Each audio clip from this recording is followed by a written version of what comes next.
Nos preguntamos incansablemente, a partir de la aparición de Greta, esta activista sueca que desde hace muchos meses se para frente al Parlamento de su país exigiendo que bajen las emisiones.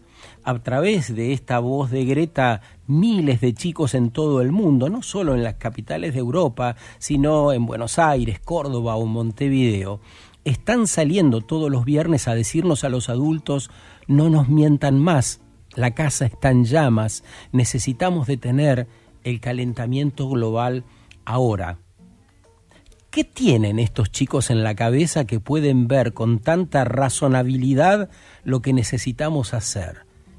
¿Qué tienen en la cabeza que lo exigen con esa prestancia, de modo contundente? ¿Qué tienen estos chicos que nos están enseñando cada vez más el modo adecuado de vincularnos? ¿Qué tienen los adolescentes en la cabeza? Teresa Torralba es directora del Departamento de Neuropsicología y Rehabilitación Cognitiva de INECO, la fundación de Facundo Manes, o que impulsó Facundo Manes. Ella es la directora ejecutiva actual, y tiene un libro interesante que se llama El cerebro cerebro adolescente, un cerebro en desarrollo. Así que pensamos que ella nos podría ayudar a entender qué tienen los pibes en la cabeza. ¿Te animás, Teresa? Buen día, ¿cómo estás? Hola, buen día, ¿qué tal? ¿Cómo les va? Bien, un gusto poder escucharte. ¿Podemos decir que hay una evolución en el desarrollo de esas cabezas?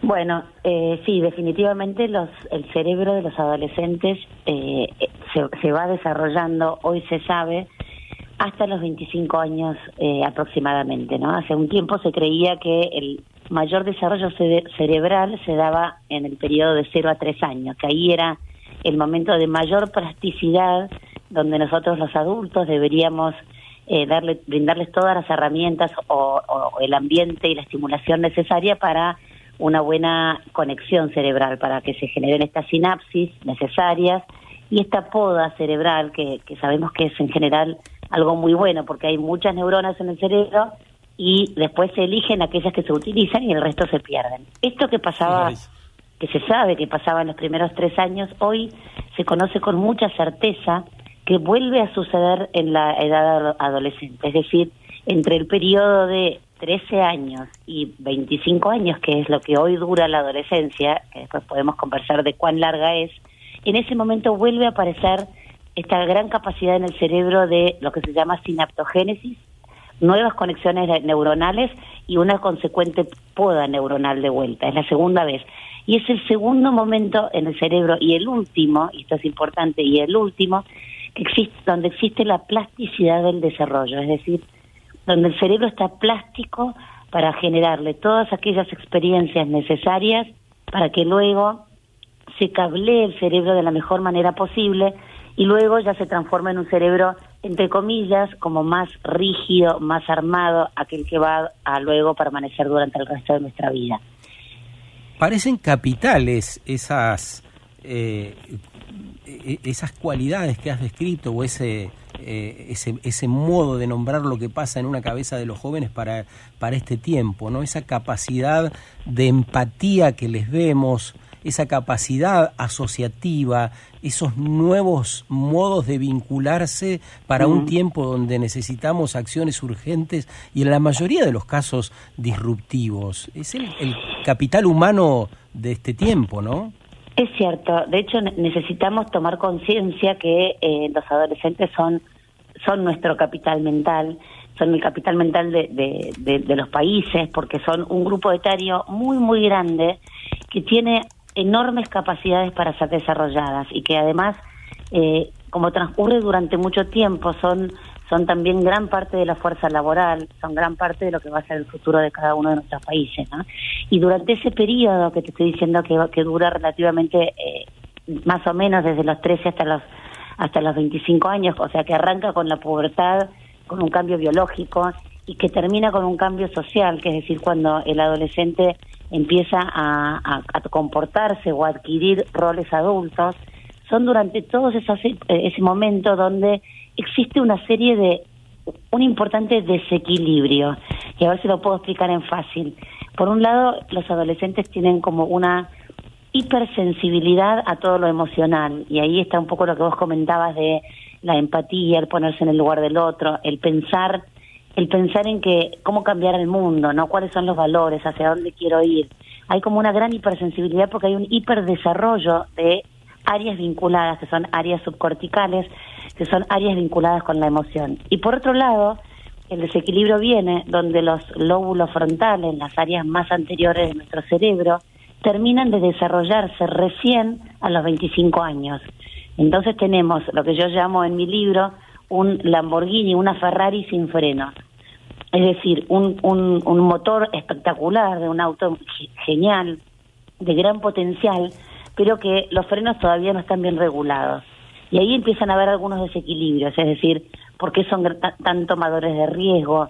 ¿Por qué los adolescentes son tan seguros o son capaces de llevar el mundo opuesto más allá de las consecuencias? ¿Por qué quizás esta chica, Greta, no evalúa a largo plazo? O sea, piensa a largo plazo, pero no piensa en ella, sino que lo que le importa es el mundo entero, o cambiar algún valor de los que ella está dispuesta, ¿no? Entonces, este desequilibrio que los hace apasionados, que los hace comprometidos, también es cierto que muchas veces le genera consecuencias a largo plazo que ellos no son capaces todavía de ver. Pero qué interesante como contrapeso ante una comunidad adulta inmovilizada frente a lo que nos está pasando y a las decisiones urgentes que hay que tomar, ¿no? Porque vos hablás de la gran potencia que tienen, muy bien ejemplificado con una Ferrari sin frenos.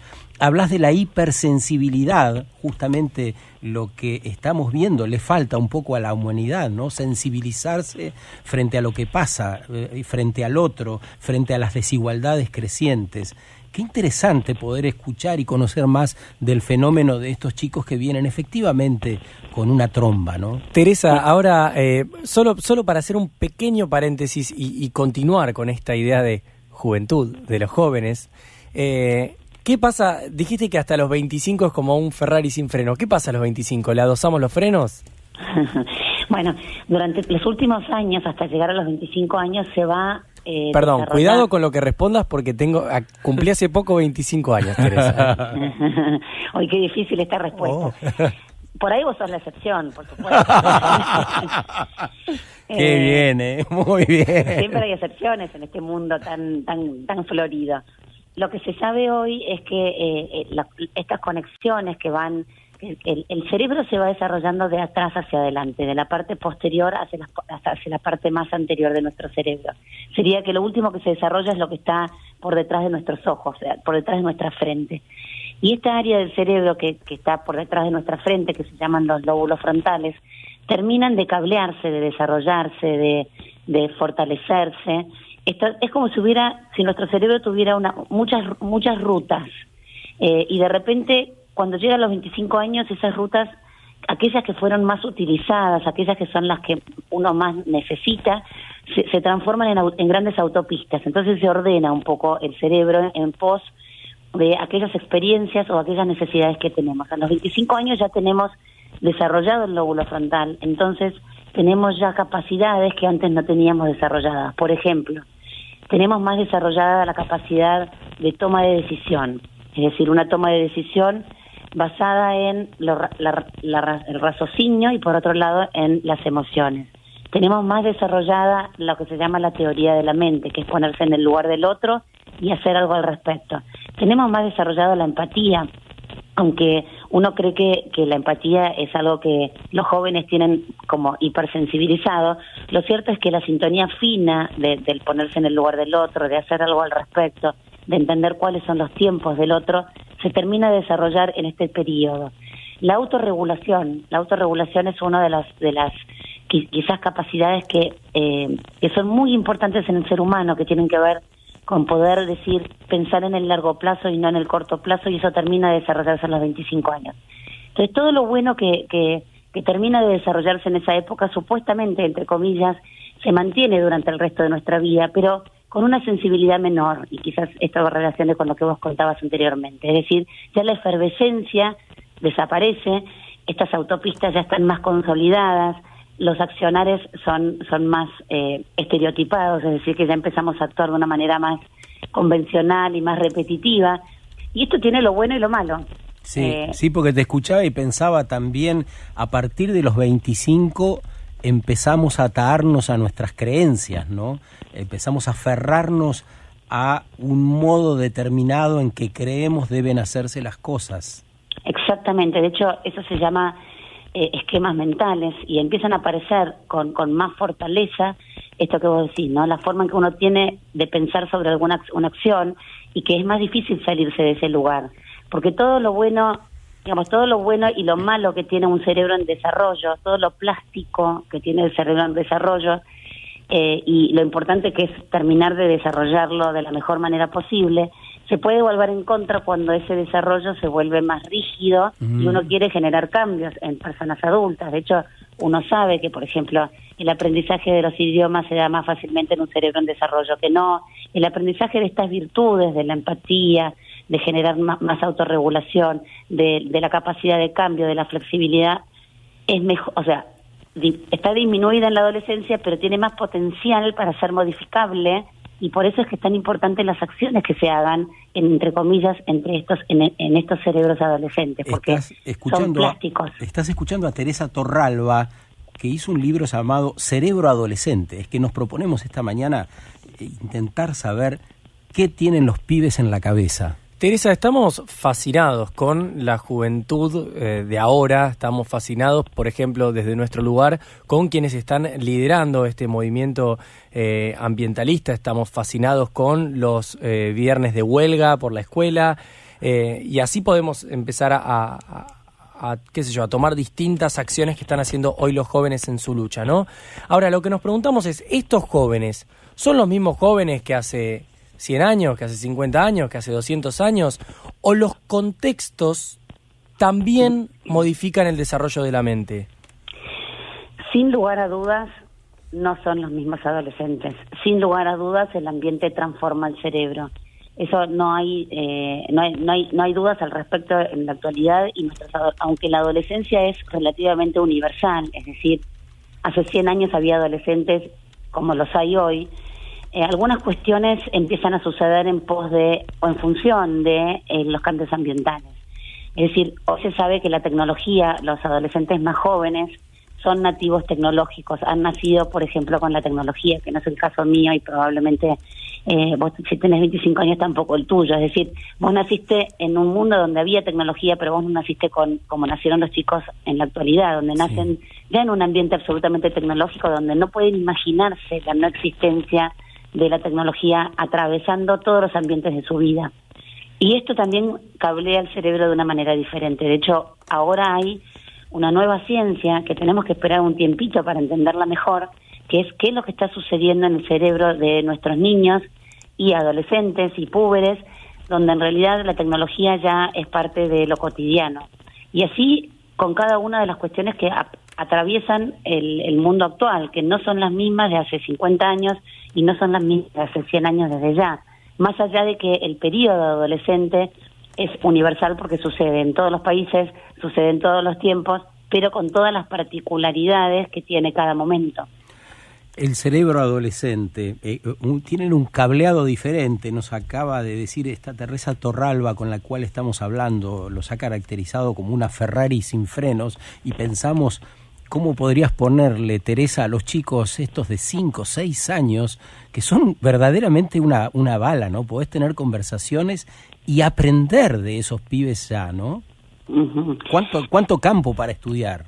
Y sí, la verdad es que hay mucho por estudiar. Hay la ciencia del cerebro adolescente se viene modificando enormemente, y yo creo que la ciencia del cerebro, ¿no? Se viene modificando a pasos agigantados, siempre entendiendo este factor que se llama, quizás que es una terminología relativamente de moda, que se llama epigenética, que es en sencillo significa cómo el medio ambiente es capaz de modificar la genética con la que venimos, ¿no?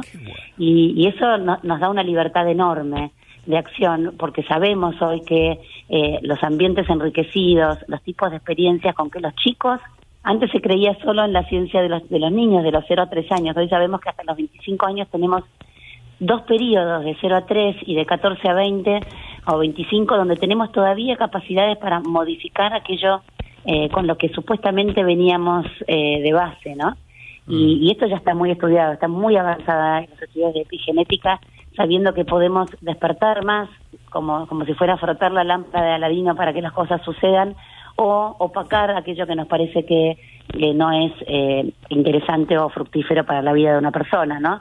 Entonces no estamos determinados por la genética, sí estamos muy, muy, muy, en el buen sentido, influenciados por nuestro medio ambiente. Entonces tenemos una responsabilidad enorme, los padres, yo como madre de adolescentes, yo como docente, los docentes y los profesionales de la salud, estamos absolutamente, yo creo que tenemos una gran oportunidad y a la vez una gran responsabilidad para trabajar sobre estos cerebros que son tan moldeables y que no van a ser tan moldeables nunca más en el resto de sus vidas. Nos quedamos, Teresa, con este concepto genial que nos acabás de regalar para quedarnos pensando, porque efectivamente estos chicos son frutos de la escuela tradicional, son frutos de unos papás diferentes que les han dado otra libertad, que empezamos a respetar los derechos que ellos tienen, y también, como acabas de decir con tanta claridad, de la tecnología, es decir, del medio ambiente que está cambiando y que tiene una gran fuerza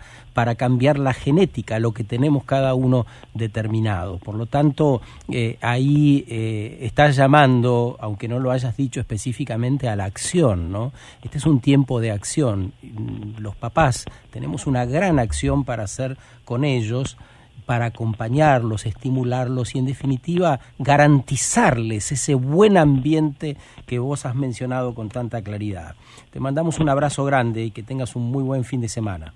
Muchas gracias, es un placer hablar con ustedes. Igualmente. Teresa Torralba es directora del Departamento de Neuropsicología y Rehabilitación Cognitiva de INECO, es de el equipo de Facundo Manes, y ha hecho un libro que se llama Cerebro Adolescente. Vale la pena consultarlo para entenderlos. El medio ambiente modifica la genética con que vinimos.